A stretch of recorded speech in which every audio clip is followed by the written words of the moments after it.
자, 오늘은 주택조합에 대해서 알아보도록 할게요. 이 주택조합에는 세 종류가 있습니다. 지역주택조합과 직장주택조합, 리모델링 주택조합이 있는데요. 앞으로 계속 이게 이제 나올 거예요. 이 세 종류가 있다는 것을 확실하게 먼저 알아두시는 것이 내용을 파악하고 이해하는 데 중요합니다. 그래서 리 주택조합에는 지직리가 있다. 지역주택조합과 직장주택조합과 리모델링 주택조합이 있다라는 사실을 알아두시고요. 이 제목을 통해서 그 조합의 성격을 충분히 알 수가 있어요. 지역주택조합은 말 그대로 같은 지역에 거주하는 주민이 주택을 마련하기 위해서 설립한 조합을 말하고요. 직장주택조합은 이 같은 직장의 근로자가 주택을 마련하기 위해서 설립한 조합을 말하고요. 리모델링 주택조합은 이미 주택은 가지고 있어요. 이제 위에 지역주택조합과 직장주택조합은 이 주택을 마련하기 위해서 설립한 조합을 말하는데, 이 리모델링 주택조합은 이미 이 공동주택을 소유하고 있는 소유자가 그 주택을 리모델링하기 위해서 설립한 조합을 말합니다. 그러니까 성격이 좀 다르죠.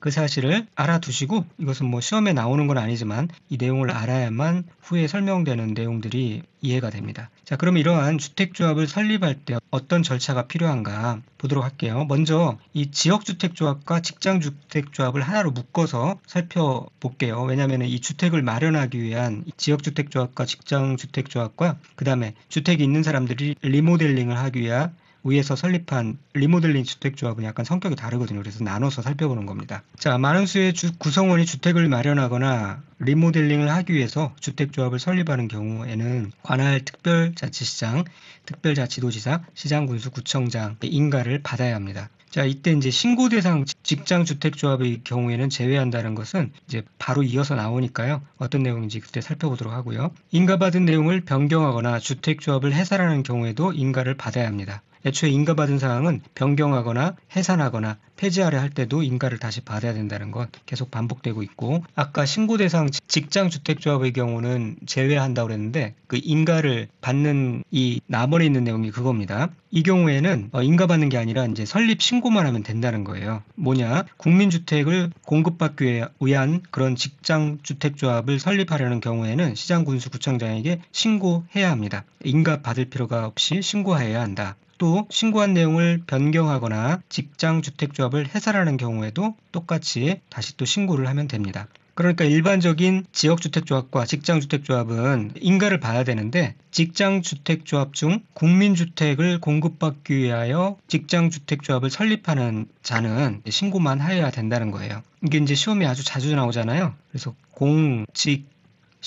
공급받기 위해서 직장주택조합을 설립하는 경우는 신고해야 된다. 이거를 확실하게 알아두시고요. 또 주택조합은 그 구성원을 위하여 건설하는 주택을 그 조합원에게 우선 공급할 수 있어요. 당연한 내용이고, 직장주택조합에 대하여는 사업주체가 국민주택을 그 직장주택조합원에게 우선 공급할 수가 있습니다. 이렇게 건설하는 주택을 공급하는 거니까 당연히 리모델링 주택조합은 제외되겠죠. 자, 그렇게 이제 주택조합을 설립하기 위해서는 인가 혹은 신고를 해야 된다라는 사실을 알아두시고, 신고를 하는 경우는 국민주택을 공급받기 위하여 직장주택조합을 설립하는 경우다. 그렇게 큰 줄기를 파악해 놓으시고요. 그 다음에 그러면 이렇게 지역주택조합과 직장주택조합을 설립하기 위한 인가 요건은 어떻게 되는 것인가? 먼저 이러한 제출 서류가 필요해요. 지역주택조합 또는 직장주택조합의 설립 변경 또는 해산에 인가를 받으려는 자는 신청서에 다음의 서류를 첨부해서 주택건설대지를 관할하는 시장군수구청장에게 제출해야 됩니다. 자, 무엇이냐? 창립총회 회의록, 조합장 선출동의서, 조합원 전원이 자필로 연명한 조합 규약, 조합원 명부 등등등 이런 게 필요해요. 또 해당 주택 건설대지의 80% 이상에 해당하는 토지의 사용 권한을 확보하였음을 증명하는 서류. 그리고 해당 주택 건설대지의 15% 이상에 해당하는 토지의 소유권을 확보하였음을 증명하는 서류. 이런 것들이 필요해요. 그러니까 다시 말하면 이제 주택을 건설하려는 그 대지에 아무 소유권도 없고 사용 권한도 없이 그냥 주택조합을 설립할 수 있는 게 아니라, 그 전에 이러한 95% 정도는 소유권 플러스 사용 권한을 포함해서 95% 정도는 토지를 확보하고 있어라 라는 거죠. 그러니까 허들을 그렇게 아주 강하게 두는 겁니다. 안 그러면 사기나 뭐 여러 가지 문제들이 많이 발생하잖아요. 이 토지의 사용 권원이라는 것은 사용할 수 있는 그러한 허가를 받은 거예요. 토지주로부터. 그래서 사용권 동의서 같은 것들을 주민을 설득해서 받고 하잖아요. 거기에 사인하고. 그 작업을 하기 위해서 조합 설립 추진 준비위원회부터 뭐 준비위원회 막 해서 또 많은 사람들이 고용이 되어가지고 동의서를 받으러 다니고 선물 공세도 하고 그렇게 하잖아요. 그게 이제 토지의 사용 권한을 확보하기 위해서 그렇게 하는 것입니다. 거기에다 플러스 이제 15% 이상의 토지 소유권까지 확보해야 되니까 간단한 문제가 아니죠. 그러니까 이것은 이거는 이 숫자들은 암기해야 될 사항이고 이런 것들은 이제 감으로 이해하고 선택을 할 수 있도록 해야 되겠죠. 조합 창립총회 회의록, 조합장 선출 동의서, 조합 규약, 조합원 명부, 사업 계획서 이런 것들이 필요할 것이다. 그렇게 이해를 하고 넘어가시면 될 것 같아요. 자, 그 다음에 이 조합 총회에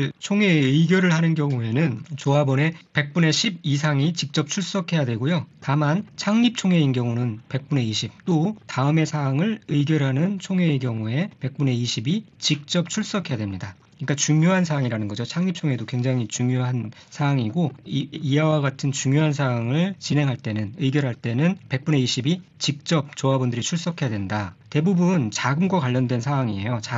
돈이 항상 중요하잖아요. 자금의 차입 및 그 방법과 이자율, 예산으로 정한 사업 사항 외에 조합원에게 부담이 될 계약의 체결, 사업비의 조합원별 부담 명세 확정 및 변경, 조합 해산의 결의 및 해산 시 회계 보고 이런 것들. 자, 돈과 같은 사항 플러스 조합 임원의 선임 및 해임도 굉장히 중요하죠. 임원이니까요. 그 다음에 시공자의 변경, 시공자의 선정 변경 및 공사 계약의 체결. 이 시공자가 누구냐에 따라서 주민 입장에서는 이 사업이 성공할 수 있겠다, 위험하다 그런 것을 판가름할 수 있는, 이 사업을 신뢰할 수 있는 굉장히 중요한 역할이 시공자예요. 그러니까 이 시공자를 선정하는 것 혹은 변경하는 것 이런 것들은 굉장히 중요한 사항이기 때문에 조합원의 20% 이상이 직접 출석해야 된다는 거고요. 업무 대행자의 선정, 변경 및 업무 대행 계약의 체결 이것도 굉장히 중요한 상황이기 때문에 20% 이상 직접 출석해야 합니다. 이 업무 대행자는 누구를 말하냐면은 이 주택조합이 사업을 진행할 때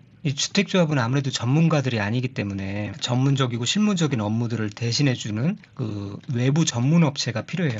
그 외부 전문업체를 업무 대행자라고 얘기를 하고요. 이 업무 대행자가 뭐 토지 매입, 인허가, 설계, 뭐 시공사 선정 이렇게 복잡하고 전문성이 요구되는 업무들을 대신 수행합니다. 그래서 업무 대행자라고 얘기를 하는 겁니다. 자, 그렇게 알아두시고요. 또 지직리 중에 리모델링 주택조합이 있었죠. 지금까지는 이제 지역주택조합과 직장주택조합에 대해서 알아본 거고, 그 다음에 이제 리모델링 주택조합의 설립 인가 요건을 알아볼게요. 리모델링 주택조합의 설립, 변경 또는 해산에 인가를 받으려는 자는 신청서에 다음해서를 첨부해서 해당 주택의 소재지를 관할하는 시장군수구청장에게 제출해야 합니다. 이거는 뭐 당연한 거예요. 해당 주택의 소재지, 주택 건설 대지 충분히 이해할 수 있는 사항일 겁니다. 자, 일단은 위에서 살펴본 1부터 5까지, 그러니까 여기서부터 여기까지죠. 요 내용이 공통되는 사항입니다. 그 다음에 추가로 이 아래와 같은 결의를 증명하는 서류가 필요한데요. 자, 리모델링이잖아요. 그래서 주택단지 전체를 리모델링 하고자 하는 경우요.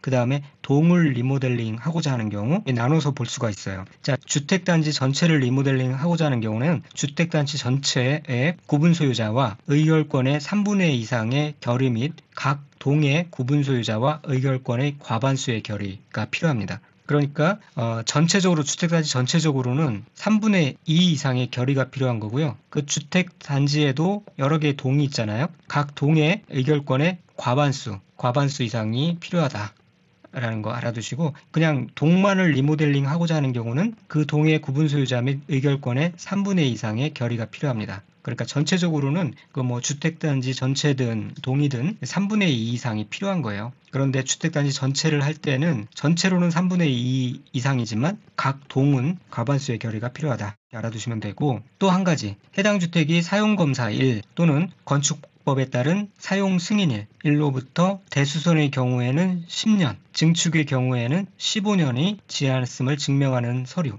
그러니까 뭐 지은 지 한 5년밖에 안 됐는데 새 건데 다시 리모델링을 하면은 가치가 올라갈 것 같으니까 리모델링 하자 이런 거 안 된다는 거죠. 각각 이 주택법에서는 사용 검사라고 그랬죠. 그다음에 건축법에서는 사용 승인이라고 그랬는데 그 사용 검사일이든 사용 승인일이든 그때로부터 이 대수선을 하려는 경우에는 10년이 지나야 되고요. 증축을 하려는 경우에는 15년 이런 기간이 지났음을 증명하는 서류가 또 필요합니다. 자, 그런데 한 가지 살펴봐야 될 게 이 지문에 보면 공동주택의 리모델링은 동별로 할 수 있다. 이게 이제 틀린 지문으로 나왔잖아요. 아니 근데 옆에는 동을 리모델링 하고자 하는 경우에는 그 동의 구분 소유자 및 의결권의 각 3분의 2 이상의 결의가 있으면 된다고 그러지 않았냐. 그래서 요것과 요것이 서로 상충되는 내용이 아니냐 그렇게 생각할 수 있어요. 자, 이래서 공법이 좀 어렵다는 건데요. 여기서 말하는 동을 리모델링 하고자 하는 경우 그 동의 구분 소유자 및 의결권의 각 3분의 2 이상의 결의 필요하다. 그러면 동을 리모델링 할 수 있다는 거 맞습니다. 그런데 이때 이 동은 거의 뭐 독립적으로 존재하는 그런 동이에요. 왜냐하면 아파트 단지가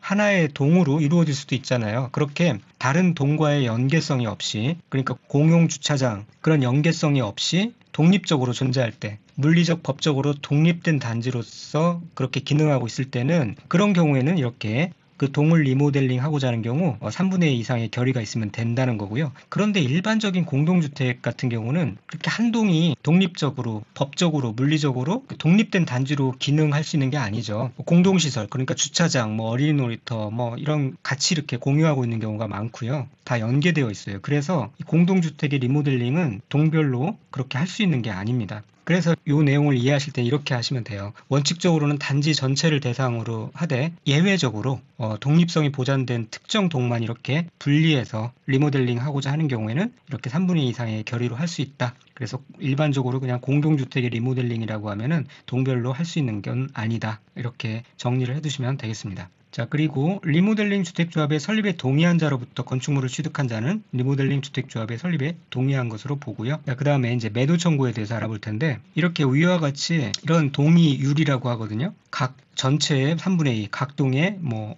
과반수 이렇게 결의 이렇게 허가를 신청하기 위한 동의율을 확보한 경우에는 그 나머지 동의하지 않은 그러니까 그 리모된 결의에 찬성하지 아니한 자의 주택 및 토지에 대해서 매도 청구를 할 수 있어요. 이렇게 제도적으로 규정을 하고 있습니다. 그래야만 일이 진행되니까요. 리모델링이 진행되니까 매도 청구를 할 수 있는데 이 매도 청구에 대해서는 후에 다시 또 알아볼 거지만 쉽게 말하면 매도해라 라고 그렇게 청구를 할 수 있다는 거예요. 그래서 실제로 매도할 수 있게끔 해서 일이 리모델링이 진행될 수 있도록 법적으로 도와주는 취지입니다. 자, 그리고 체크해야 될 것이 리모델링 주택조합의 설립에 동의한 자로부터 건축물을 취득한 자는 리모델링 주택조합의 설립에 동의한 것으로 보고요. 이 주택조합과 등록사업자가 공동으로 사업을 시행하면서 시공할 경우 이 등록사업자는 시공자로서의 책임 당연히 져야 되죠. 그런데 자신의 규칙 사유로 사업 추진이 불가능하게 되었다. 혹은 지연되었다 할 경우에는 조합원에게 입힌 손해를 배상할 책임이 있습니다. 자, 그러면 이제 그 지역주택조합과 직장주택조합의 경우 설립 인가를 받기 위해서는 조합원을 모집해야 돼요. 이 조합원 모집, 신고 및 공개 모집 방법에 대해서 알아보도록 할게요. 지역주택조합 또는 직장주택조합의 설립 인가를 받기 위해서 조합원을 모집하려는 자는 해당 주택 건설 대지의 50% 이상에 해당하는 토지의 사용 권한을 확보하여 관할 시장군수구청장에게 신고하고 공개 모집의 방법으로 조합원을 모집해야 됩니다. 그래서 이 내용을 좀 더 자세히 뜯어보면은 이 50% 이상에 해당하는 토지의 사용 권한을 확보하기 위해서 조합 설립 추진 준비위원회라는 것들이 설립이 돼요. 그래서 그 지역에 이제 사무실을 두고 주민들로부터 사용 권한을 확보하는 거죠. 그래서 사인 받고 신분증 복사하고 그렇게 하는 겁니다. 그래서 이 사진에 보는 이런 거 비슷한 이 동의서 같은 것들을 혹시 좀 오래된 주택 지구에 사시는 분들은 자꾸 이렇게 동의서를 써달라, 동의서를 작성해달라. 그래서 지장 찍고 그 다음에 주민등록 앞뒤로 복사해서 제출하고 하는 것들을 해보셨는지 모르겠어요. 그게 이제 사용 권한을 확보하는 거예요. 그렇다고 이렇게 사인했다고 해서 내 토지가 넘어가는 게 아니라 만약에 특정한 목적을 위해서 사용될 때 이 토지들을 사용할 수 있다는 것을 동의해주는 그러한 의미가 있어요. 그래서 이것들을 하는 거죠. 자, 그러면 이렇게 50% 이상을 조합 설립 추진 준비위원회에서 확보를 하게 되면은 그 확보한 서류들을 모아가지고 관할 그 지역의 시장, 군수, 구청장, 서울 지역은 당연히 구청장이겠죠. 구청장에게 신고를 하는 겁니다. 네, 신고를 하는 거예요. 그리고 그 다음부터 이제 본격적으로 공개 모집의 방법으로 조합원을 모집해야 돼요. 그리고 이제 조합 설립 인가를 정식으로 받고 사업계획 승인도 받고 그리고 이제 건설에 들어가고 그런 절차가 이제 후에 순서대로 진행되는 것이죠. 자, 그런데 또 이렇게 모집된 조합원들이 처음부터 끝까지 그대로 가는 게 아니라 중간에 변경될 수 있어요. 공개 모집 이렇게 한 후에 조합원이 만약에 사망했다, 자격을 상실했다, 탈퇴했다. 이런 사항들로 인해서 결혼을 충원하거나 미달된 조합원을 재모집하는 경우에는 이런 경우에는 신고하지 아니하고 선착순의 방법으로 모집할 수 있어요. 그러니까 처음에는 신고했잖아요. 자, 이게 좀 특이하죠? 신고하지 아니하고 선착순의 방법으로 조합원을 모집한다. 이 내용을 정확하게 알아두세요. 신고하지 아니하고 선착순의 방법으로 조합원을 모집한다. 충원이거나 재모집할 때 그렇다는 겁니다. 자, 그 다음에 시장, 군수, 구청장은 이미 신고된 사업자지 이미 다른 사람이 신고를 했어요. 일부라도 그렇게 중복된 경우이거나 도시군 계획이 이미 수립되었거나 수립 예정인 경우 이런 경우는 조합원 모집 신고를 수리할 수가 없습니다. 그리고 주택조합의 발기인은 조합원 모집 신고를 하는 날 주택조합에 가입한 것으로 보고요. 조합원을 모집할 때 광고를 하게 되는데 그 모집 주체가 주택조합의 조합원을 모집하기 위해서는 광고를 하는 경우 아래 내용이 포함되어야 됩니다.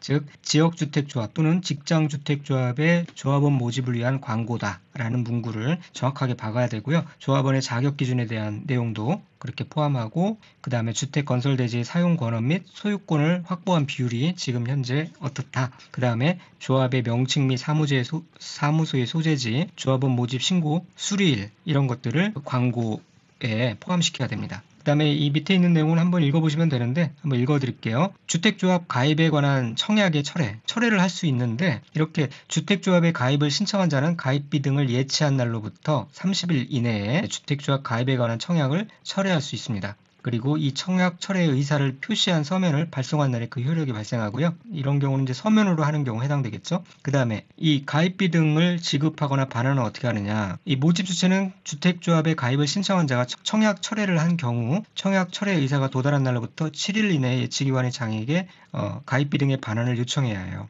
그리고 예치기관의 장은 가입비 등의 반환을 요청받은 경우 요청일로부터 10일 이내에 가입비 등을 예치한 자에게 반환해야 되고요. 이 청약 철회를 이유로 위약금 또는 손해배상을 청구할 수 없도록 그렇게 하고 있습니다. 자, 한번 쭉 읽어보시면 되겠고 다음 시간에는 주택조합의 구성원의 자격에 대해서 알아보도록 하겠습니다.